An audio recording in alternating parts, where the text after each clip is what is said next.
లోకాభిరామం అసలు నకలు. పాట విని చాలా బాగుంది అంటుంటారు. బాగా పాడారు అంటే ఏమిటి అర్థం? ఆ పాట అంతకుముందే మరెవరో పాడి ఉంటారు, దాన్ని మరొకరికి నేర్పించి ఉంటారు, లేదా ఆ పాడినవారు ఆ పాట విని మాత్రమే పాడి ఉంటారు. అటువంటి పాట బాగుంది అంటే అందులో అర్థం, అంతరార్థం ఏమిటి? నన్ను అందరూ కోడిగుడ్డు మీద అదేదో చేస్తున్నాడు అని తప్పు పట్టకండి, కానీ కొంచెం నా మీద సానుభూతి చూపి ఈ ప్రశ్న గురించి ఆలోచించండి. పాడిన వ్యక్తి అంతకుముందు ఆ పాటను పాడిన వ్యక్తిని చాలా బాగా అనుకరించారు అనే కదా. ఇమిటేషన్ అన్నది గొప్ప విద్య. అది మక్కీకి మక్కీగా విరామాలతో సహా అసలు పాటలాగే పాడాలి. ఇక ఈ కొత్త గాయకుని సొంత తెలివి అంతవరకే పరిమితి అయింది అని నేనంటే మీరు నన్ను తప్పుపడతారు. శాస్త్రీయ సంగీతంలో మనోధర్మం అనే ఒకటి ఉంది అని చెబుతుంటారు. ఇక హిందుస్థానీ సంగీతంలో ఇంచుమించు ఈ మనోధర్మం మీదనే ఆధారపడి అది ఒక పద్ధతిలో ముందుకు సాగుతుంది. అయితే ఆ చాలా మటుకు పాటలలో, ముఖ్యంగా కర్ణాటక సంగీతంలో అనుకరణ, నకిలీ చేయడం ఒకటే గొప్పతనం కింద లెక్క. స్వరప్రస్తారం కూడా లేక నెరవల్ వంటివి కూడా అంతకుముందు మరెవరో చేసిన పద్ధతిలోనే చేసి తీరాలి. ఆలాపన విషయంలో అయినా ఇంచుమించు అంతే.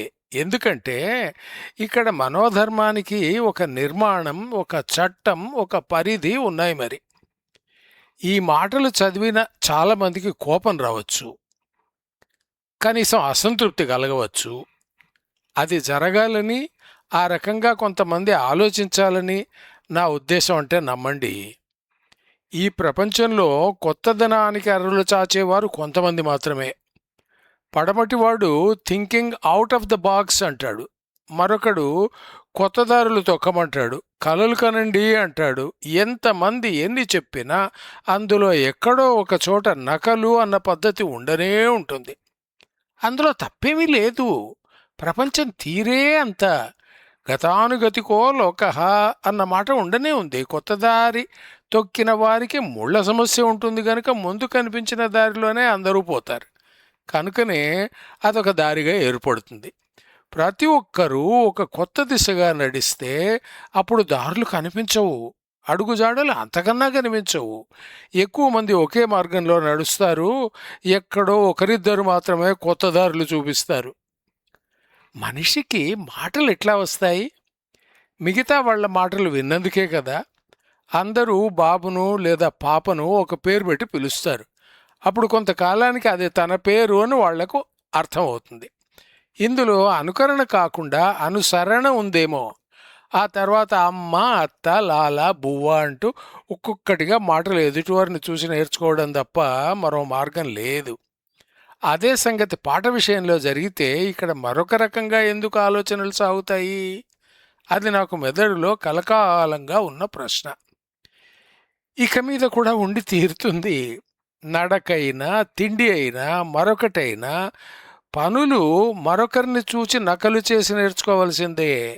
ఇక కొంతకాలం తరువాత చదువు అని ఒక యజ్ఞం మొదలవుతుంది.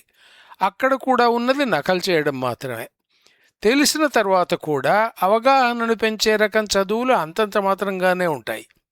బడిలో పంతులు తెలివిగల వారిని, అంతంత మాత్రం వారిని, తెలివి లేని వారిని కూడా ఒకే చోట కూర్చోబెట్టి ఒక సగటు పద్ధతిలో పాఠం చెబుతారు. అందులో నుంచి ఎవరికి చేతనైనంత వారు అందుకోవాలి. తెలివిగల పిల్లలు ఆ సంగతి అందరికీ అర్థమయ్యేటట్టు ఒక ప్రశ్న అడిగితే కొంచెం ఆగమని వారిని పక్కకు తీసుకెళ్ళి నీవు ప్రశ్నలు అడగకుండా ఉంటే బాగుంటుంది అని నచ్చజెబుతారు. ఈ సంగతి నాకు చిన్నప్పుడు బడిలో నుంచి మొదలు మొన్నటిదాకా అనుభవంలో ఉన్న విషయం. ఇక నాకు ఆలోచించకూడదు, అనవసరంగా ప్రశ్నలు అడగకూడదు అన్న భావం బలంగా నాటుకుని పోక మరేమవుతుంది? పెద్ద చదువుల పేరున కొన్ని విషయాలు నేర్పిస్తారు. నేను జంతుశాస్త్రంలో ఎంఎస్సి చదువుకున్నాను. జీవుల గురించిన ప్రాథమిక విషయాలైన శరీర నిర్మాణం, వాటి పని పద్ధతి ఇలాంటి మూల విషయాలు చెప్పారు తప్ప నాకక్కడ చుట్టుపక్కల ఉండే జంతువుల గురించి కానీ, ప్రపంచంలో జంతువుల వ్యాప్తి గురించి కానీ, మనిషికి జంతువులు చేసిన సాయం గురించి కానీ, ఇప్పుడు చేయగల పనులను గురించి కానీ ముక్క కూడా చెప్పలేదు. కొంత పర్యావరణం గురించి చెప్పినట్టు జ్ఞాపకం. గుర్రం, ఏనుగు, ఒంటె లాంటివి పరిణామం చెంది ఇప్పటి పరిస్థితికి వచ్చిన వివరాలు కూడా కొంత చెప్పినట్టు గుర్తు. ఇవన్నీ చదువుకుని జంతువుల మధ్యకు వెళ్ళి నేను ఏమర్థం చేసుకోగలను?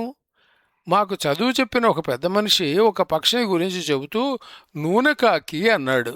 కానీ దాన్ని మామూలు ప్రపంచంలో చమురు కాకి అంటారని నాకు తెలుసు. ఆ సంగతి నేను చెప్తే ఆ ప్రొఫెసర్ గారు వింటారా? అది నా అతి తెలివి అని కోపగించుకుంటారు బహుశా. అది భౌతిక శాస్త్రం కానీ, రసాయన శాస్త్రం కానీ, ఇటు జనజీవితానికి సంబంధించిన సాంఘిక శాస్త్రాలు కానీ, మౌలిక అంశాలు చెప్పి వదులుతున్నారు కానీ, చుట్టూ ఉన్న ప్రపంచాన్ని చూసి తన చదువును దానితో జత చేసి అవగాహన కలిగించుకోవడం వీలయ్యే చదువులు లేవు. కనుక ఎందుకు పనికిరాని ఆ చదువంతా నకలు పద్ధతిగా మిగిలిపోయింది. అందులో ఒకే ఒక విషయం గొప్పగా ఉంది. తెలివి గురించి ప్రశ్న లేదు. విషయాలను గుర్తుంచుకునే శక్తి, వాటిని యథాతథంగా పరీక్షలో వెళ్ళగక్కే వెసులుబాటు ఎవరికి ఎంత ఎక్కువ ఉంటే వారంత గొప్పవారు. అంటే అవగాహన సంగతి పక్కన పెట్టి కేవలం నకలు చేయడం నేర్చుకోండి అని చెబుతున్నారు. అదే మరి పరీక్షల్లో కూడా చూచి రాస్తామంటే మాత్రం ససేమిరా ఒప్పుకోరు. ఇదెంత విచిత్రం! గుర్తున్నది రాయడం సులభం, నకలు చేయడం చాలా కష్టం. మేము బీఎస్సీ పరీక్షలు రాసినప్పుడు మూకుమ్మడిగా అందరూ నకలు చేస్తున్నారు, నేను మాత్రం సొంతంగా రాస్తున్నాను. భాగ్యలక్ష్మి మేడం గారు వచ్చి నాయన నువ్వు కూడా చూసి రాయవచ్చు కదా అని అడిగారు. చేతనైనంత రాస్తాను, మార్కులు వేసేవారికి ఆ సంగతి అర్థం కాకపోదు అని జవాబిచ్చినట్టు గుర్తు. అన్నీ పక్కన పెట్టి మహాఘనత వహించిన విశ్వవిద్యాలయం వారి నిర్ణయం ప్రకారం మా కాలేజీలో ఎవరికి ఫస్ట్ క్లాస్ మార్కులు రానే లేదు. బతుకంతా బాగా చదువుకున్న నేను బీఎస్సీలో మాత్రం సెకండ్ క్లాస్ మార్కులతో మాత్రమే పాస్ అయ్యాను. ఎందుకని? నేను నకలు చేయలేదు కనుకనా, లేక అందరూ చేశారు కనుకనా? జవాబు నాకు తెలుసు, కానీ చెప్పను. ఫ్యాషన్లు వస్తాయి పోతాయి. ఒక ఫ్యాషన్ వచ్చిందంటే అందరూ మూకుమ్మడిగా వేలం వెర్రిగా వెంటపడి అనుసరిస్తారు. అంటే కూడా మరెవరి పద్ధతినైనా సరే అనుసరించి బతకడమే బాగుంటుంది అని ప్రపంచం అవగాహన అన్నమాట. ఆయనెవరో ప్యాంటు వేసుకుని పైన లాల్చీ వేసుకుని వచ్చాడు. ఆ పని నేను చేస్తే అందరూ నవ్వి ఉండేవారు. చేసింది ఒక మహానటుడు, అది కూడా ఒక సినిమాలో చేశాడు. దానికి డైరెక్టర్ ఒప్పుకున్నాడు. కనుక ఆ తర్వాత మేమంతా ఆ రకంగా బట్టలు వేసుకోవడం మొదలుపెట్టాం. గురు షర్ట్ అనే ఆ పద్ధతి ప్రస్తుతం చాలా మామూలైంది.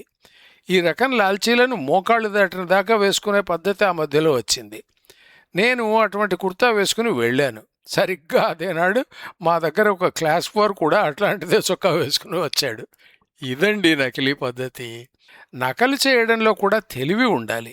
ఎవరు దేన్ని నకలు చేయవచ్చు, దేన్ని చేయకూడదు అన్న ఒక వివేకం కూడా ఉండాలేమో. మెచ్చుకోవడానికి పతాక స్థాయి అనుకరణ అని అర్థం వచ్చే ఇంగ్లీష్ వాక్యం ఒకటి ఉన్నది.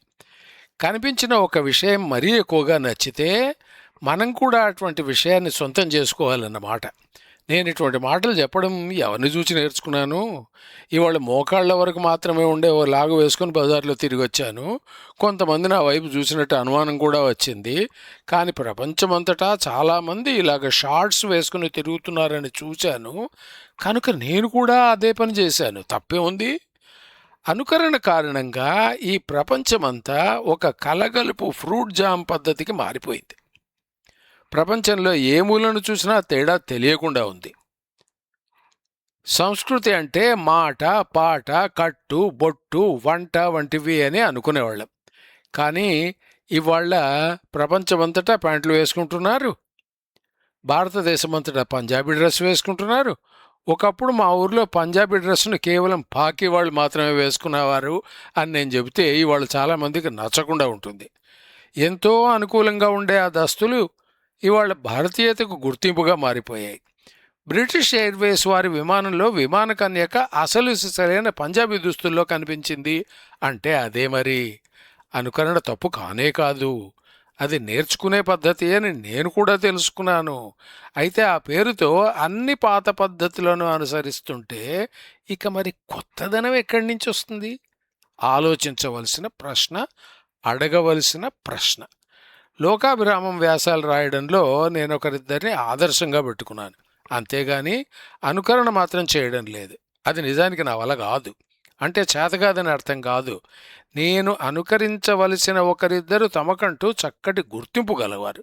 నేను వారి పద్ధతిలో రాసిన మాటలు వెంటనే బయటపడిపోతాయి. కనుక నా దారిలో నేను రాయడానికి ప్రయత్నించాలి, చేస్తున్నాను కూడా. అదే మీరు వింటున్నారు, చదువుతున్నారు.